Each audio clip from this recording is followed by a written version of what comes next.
18, 19 minutes, so in order to make sure that we have a productive discussion, we're going to ask that we keep questions as short as possible and avoid a lot of editorial content.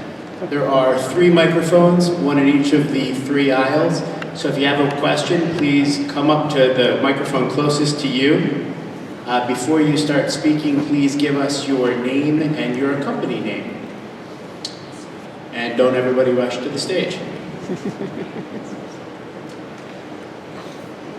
So I'll start us. Here we go. Sir, name and company. Yes, Eric Solis, Movo Cash Inc. First of all, couldn't agree more that the regulations and the framework is so vital in a time like we're in today. That said, equally on the being as frank as it can be, you know, when you use the SEC and FINRA as sort of a benchmark for how it works when you get regulations involved. You know, I've had 2 startups in the fintech arena, and I'll tell you that the SEC and FINRA have done a miserable job allowing innovation to really thrive. So I just wonder, when I think about how you're going to, you know, sort of like approach the digital currencies, cryptocurrencies and such, how do you find that balance between crossing the line and becoming more of a hindrance to innovation than any form of solution? Great question. It's $1 million question, or $1 billion question maybe. I think that is going to be what we're going to really have to focus on, and the proof's going to be in the pudding. I think it's why we're spending so much time trying to come up with a means to address the fact that we understand that startups, smaller companies, are in a fundamentally different position sometimes, especially in the tech world, from other companies. And how do we make sure what they're doing is safe enough, but do it in a way that doesn't cause them to collapse? And I can tell you that we face something similar actually in New York on the traditional banking side. So we have a little experience trying to do this. Everyone thinks of New York banking as 5 to 7 huge banks that we have, but actually we also regulate about 90 much smaller banks all over mostly upstate New York. And what happened after the Dodd-Frank regs started to go into effect was those smaller companies were faced with just incredible compliance burdens that had nothing to do with their risk profile at all. And we spent a good year working with those firms and spending a lot of time going down to Washington, talking with the Fed, talking with Treasury about how we could tailor those regs in ways that they didn't just become crushing to smaller firms with risk profiles that didn't fit what Dodd-Frank was really trying to get at. I'll never forget a meeting I had when I first started with the CEO of one of those companies who said that because of Dodd-Frank, he was moving to a world where he was going to have 2 loan officers and 10 compliance officers. And I turned to him and said, well, your company will not succeed. And he said, well, that's why I came to see you. And we worked it out, actually. So I think we have some experience thinking about this issue. It's very complicated, it's hard to do, but we're committed to it. And again, it's easy for me, or not so easy for me, to stand up here and say it, but the proof will be whether we get the regulation right, and whether when we're dealing with the startups, it's why we've come up with this idea of a transitional bit license, will enable them to thrive and to keep moving forward and to innovate while still complying with the laws and rules we need them to comply with, but tailor those rules in a way that doesn't crush them. Let's go over here next. Hi, my name is Elliot. I'm a developer at Kraken. First, I want to thank you for the speech. I thought it was quite encouraging and fascinating. My question is, I've heard about the way that licensing works on a state-by-state basis, and that this is harming innovation by making it difficult to sort of serve the entire U.S. Why does it need to be done at the state level, and what do you think of some kind of federal regulation that might make things a bit smoother? Yeah, I mean, look, I think money transmission has always been regulated traditionally on a state-by-state level. We do work with an industry association to try and ensure that as much as possible, the fact that there are 50 different states with 50 different sets of regulations, that those regulations are usually fairly uniform, not always, and we spent time trying to limit the burdens of the application of those 50 states. Would a federal regulator, a single federal regulator for all of that be better? I don't know, and I would say be careful what you wish for. There was a time, we also regulated insurance companies. Insurance companies are regulated at the state level, not at the federal level. And there was a time when the insurance companies thought they wanted one big federal regulator, get rid of all these 50 states. It's too much of a burden to have 50 different states. Then Dodd-Frank happened on the banking side, and pretty quickly the insurance industry came back and said, we've thought about this again. We're happy where we are. So I think that if you have one huge monolithic regulator in Washington regulating everyone, there are certain advantages to that and certain efficiencies, but you also don't get a regulator who is seeing what's going on in their individual state. Now, when it comes to financial technologies, I think it gets even more complicated because, frankly, many of the issues are not only national issues, they're international issues.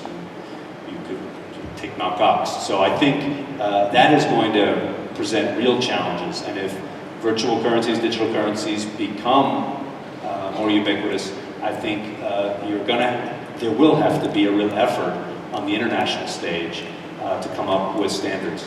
And it's one of the reasons why we're being very careful and taking our time to try and get this regulation right, the one we're talking about today, because there's a potential, because we're the first ones out of the box, that will be a model for other regulators, whether state or federal, but potentially also a model on the international level. And I think if we get it wrong, we'll be a model for what not to do. Hopefully we'll get a lot of it right, and that'll be a model for what works. But it's humbling to think about that, and it's something we are monitoring carefully. But great question. Thanks. Swing back over here. My name is Martin Mushkin, law office of Martin Mushkin, LLC. I practice in New York. The proposed, I thank you very much for your comments, by the way.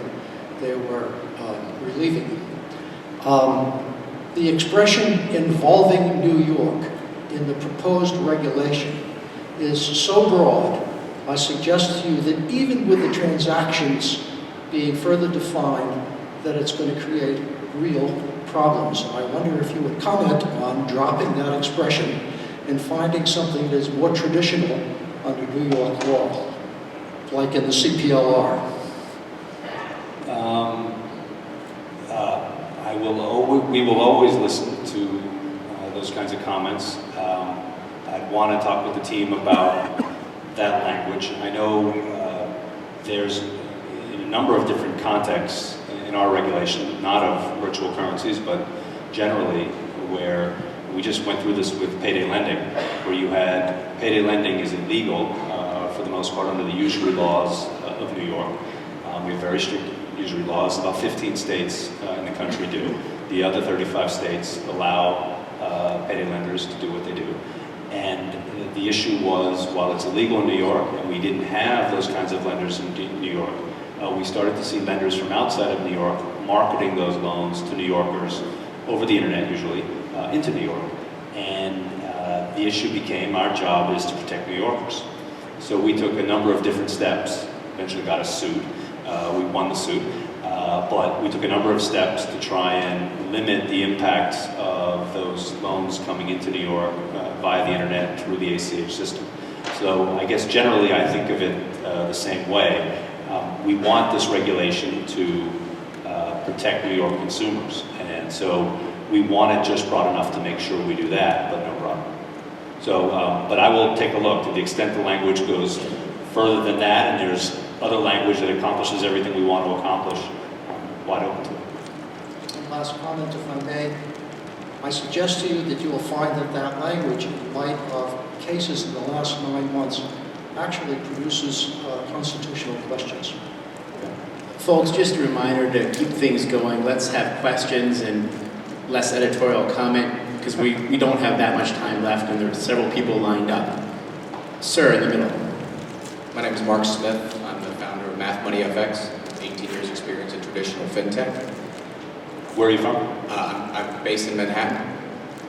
My question is, what industry insiders did you use to help formulate the initial bid license structure? And then secondarily, was there ever a thought that instead of using the power of the state to regulate, to reach out in a public-private relationship and build an SRO with industry insiders that might be better adept at being able to regulate this industry? Let me take the second question first. No.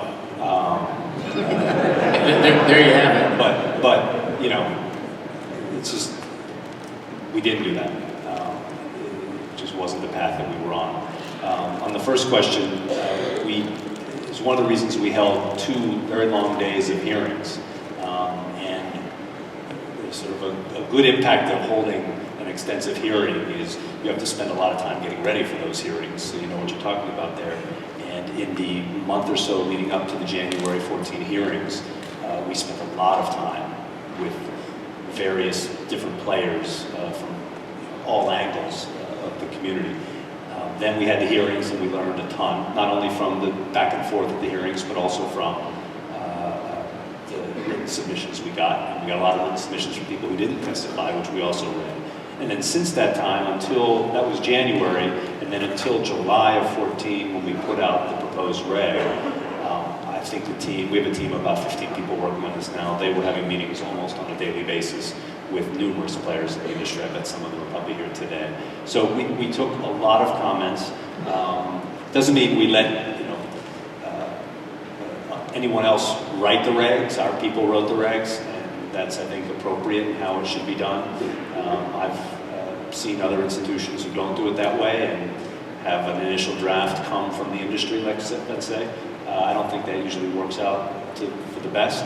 And the good news is we have a real back and forth and a give and take. And I think when you see the next revised version of the reg, it's getting more and more honed and hopefully smarter and better. And we go from there. The good news also is, if we don't get it all right and we don't pretend to have a monopoly on the truth and to always be perfect, we're not above course correcting where appropriate. So I think, look, we take our job to prevent money laundering, to protect consumers really, really seriously, but we're not so dogmatic that we're not willing to make changes where certain aspects of the reg, once we put it into effect, if they're not having the impacts we think they should have, or if we see some unintended consequences, which regs always have, we can address those. Thanks. Thank you. And over here? Superintendent, thanks again. For John Betcha with Circle Internet Financial in Boston. We've met. Yes. This is one of the guys I met with. I was going to say thank you very much because it's been a very transparent and collaborative process, and I appreciate you working with industry. My question is specifically on the AML provisions, and if we may see some changes in the next iteration of the proposal, especially with those provisions in the rule that differ from the federal standards, and those provisions also that might also be very challenging for industry because of the technology behind Bitcoin.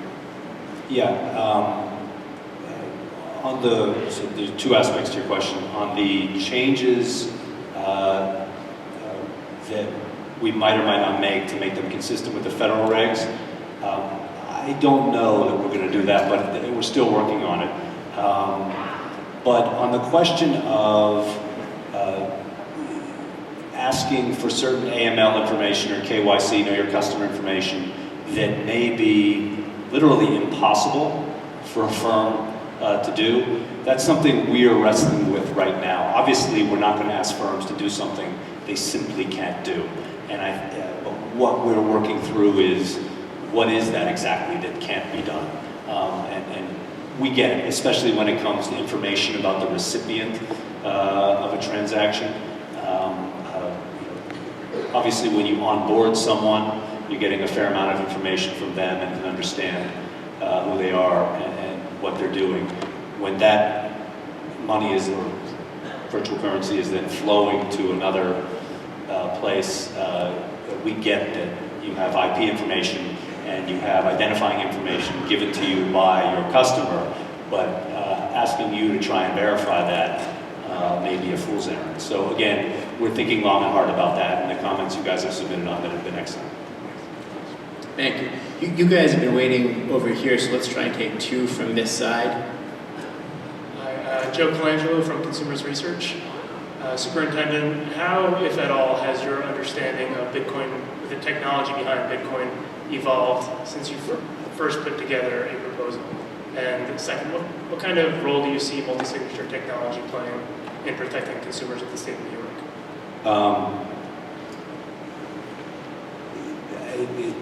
My view of virtual currencies, Bitcoin, digital currencies is constantly evolving. On the airplane flight out here, I read the latest Economist, which had an article about everything that's happened since the Silk Road and Liberty Reserve case, and it scared the heck out of me. And at the same time, the more we study it, the more we realize that the technology is very, very powerful and could really, I come from New York where, for example, you've got a huge community of people that at the end of every week go to Western Union or MoneyGram and send a ton of money home to their families in another country. And they're paying 8 to 9% right now to do that. And these are people who really can't afford 8 to 9%, but they have to pay it and they're committed to sending that money back home. And virtual currencies, for example, hold a real promise to bring that number, that 8 to 9%, way, way down. And that's incredibly powerful. And I think, again, the more you study the different applications, I think the more you realize that there's some real there. But it's just a question of, you have to look at the other side too, which is when you see what's going on with all the new Silk Roads. And I think the next speaker after me is going to talk a little bit about that. You have to be able to address that too. That's the fundamental evolution, but also the fundamental problem we have, which is trying to square those two things.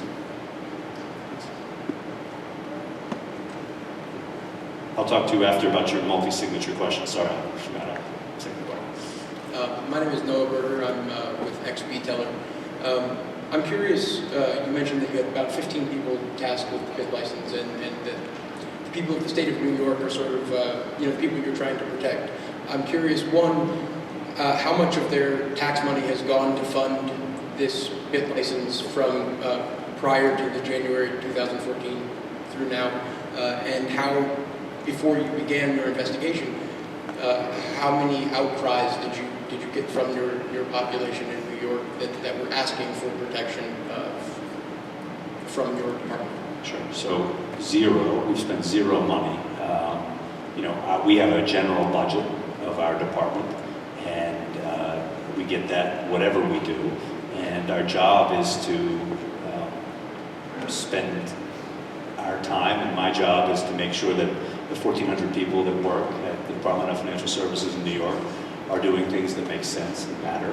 And we made a determination that this potentially could be a quite significant development in the fintech world. And because it involved money transmission, we had an obligation, frankly, to deal with it. So we did that, but I guess there's a transaction cost of taking 15 people who could be working on something else and having them work on this. But it costs the taxpayer nothing additional. In fact, our department, just so you all know, is not funded by taxpayers. It's funded by assessments on the banking and insurance industries. So individual taxpayers get a pretty good deal with us. What was your second part of the question? Oh, outcry. Look, we don't usually get an outcry for specific things like this, but I think, look, I want to just talk broadly, right? Money laundering. Terrorism doesn't really thrive anywhere in the world without the ability to move massive amounts of money around the world. And so I think that a lot of New Yorkers and a lot of Americans and a lot of people around the world want regulators and want prosecutors that care and prioritize and do something about money laundering. So I think generally, again, no one called up and said, hey, you need to do something about this particular problem. But I think generally we're aware that people want good, strong anti-money laundering regulation, not just of the virtual world, but of traditional banking as well. And then you could go down the list of other issues, both negative and positive, related to fintech. And I think it's clear that people in New York and people in elsewhere would want a regulator working on this. Superintendent Lawsky, I think we're pretty much at time. You want to take one last quick question? Why don't we take 3 real quick? All right, sounds good. I'll talk fast. All right, so let's go. go over here. Superintendent Lawsky, Carol Van Cleve of Manat, Phillips and Phillips. Testified at our hearings. Thank you. I'd like to seek clarification of your comments with respect to the banks. You indicated the banks would need approval. Do you intend to have them go through the licensing process, or would be approval in your ordinary course of supervision of the banks? And second, is that your comments directed solely to, are your comments directed solely to banks that are chartered by the state of New York? Does it include banks chartered under the laws of other states? And what about national banks? That's a great question. So I think our intent is, if a bank is going to engage in a virtual currency business, that they will have to meet all of the same requirements that we're requiring of traditional virtual currency businesses. I don't know whether that means they would have to get a license, because they probably already hold other types of licenses that could qualify, and we could cross-apply. But if they don't, then I don't see why they wouldn't need that license. Now, your second question, would it apply to non-New York banks? I would say if it affects New York consumers, yes. You then have a preemption question on the national banks. I still want to say yes, but I want to reserve the right to ask my counsel. Fair enough. Sue me. So I think we're going to have a last two quick questions. Let's not compound questions. We can get both in. Thanks. Hi, my name is Max Hartman. I'm a recent Columbia College grad, which I understand is your alma mater. Go Lions. Right on. And Terrible really quickly, football team this year. Terrible. well, it's always terrible. And I really appreciate your level of engagement with the community, both at events like this and also online, like on Reddit and etc. I'm a big fan. I wanted to get your opinion on what you thought about like peer-to-peer exchanges like local bitcoins and mycelium. Well, first of all, my chief of staff is going to pay you for all those nice comments as soon as you walk out. Peer-to-peer exchanges? Yeah, are you familiar with like localbitcoins.com? It's like the largest global peer-to-peer exchange. Yeah, are you asking whether they would be regulated, or you're asking just sort of my general reaction to them? Both. I mean, should those be regulated? Do those fall under the same kinds of, should those fall under the same regulations as a larger, more centralized business like, well, I won't name names, but the largest ones here in the United States and abroad? Well, I think that to the extent that peer-to-peer exchanges are acting like exchanges, they're going to be regulated like exchanges. Peer-to-peer transactions may not. And I think, I don't want to get too deep into this because I know we're out of time, but I think that's going to be the rub and the tricky question we're going to have to figure out. I'd have to learn more about it. Thank you. Thank you. Hi, my name is Stan Higgins. I'm a reporter with CoinDesk. Do you think that non-financial blockchain applications like smart contracts, digital asset distributions, do you think that there should be a BitLicense framework for those applications, or do you see that regulatory process playing out in a different way? So that's a very interesting question. I think if it's a purely non-financial transaction, let's say using the blockchain, is that what you're asking? Yes. That wouldn't fall within what we're trying to regulate because it's not a financial intermediary. The tricky question, I think, becomes, I've seen some of those businesses and companies, when they're doing those types of transactions, require some small de minimis amount of actually financial exchange to happen, say a penny. And so there's a tiny financial transaction allowing something that's totally non-financial to happen. And the question is, how do we regulate that? And we're working on it is the answer. But that's a very tricky thing. And our intent is not to regulate non-financial transactions. Thank you. Great question. Superintendent Lawsky, thank you for your engagement with the community.